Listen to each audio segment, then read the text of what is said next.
Hal-hazırda Türkiye'de ticaret mərkəzindəyik. Otucu mağazasına girib sizə qiymətlərini göstərəcəm. Tony Bellucci'nin. Bu Tony Bellucci. Ne kadar abi fiyatı? Söylüyorum. 11 bin lira, %40 indirim var abi. 6 bin lira gibi.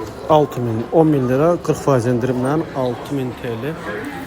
6000 TL ne kadar? Təxminən 250 manat falan eləyir. Bizdə bu cür modelləri 120, 130, 140 manat alabilirsiniz.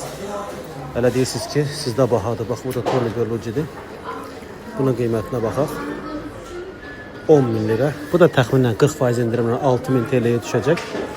Tony Bellucci, bilirsiniz Tony Bellucci hotecindir. 6000 TL. Təxminən bu da olacaq 250-260 manat. Baxın, Türkiyədəki qiymətləri mən sizə deyirəm. Tony Bellucci'nin nə qədər dəyərli olduğunu sizə göstərmək istəyirəm. Nə qədər bahalı bir model olduğunu göstərmək istəyirəm. 10.499, bu da 40%-nə gəlib düşəcək 6000 nə qədərsə, təxminən 300 manata. Bu modeldən bizdə var idi. 115 manata biz satırdıq bunu 50% indirimlə. Burada da 9999 liradır. 40% indirimlə gəlib düşür. Tony Bellucci 40% indirimlə gəlib düşür. Hardasa yenə də 250-300 manat civarında. Trendyolda da var bunlar. Trendyolda da baxa bilərsiniz. Görürsünüz ki, bizdə nə qədər ucuzdur.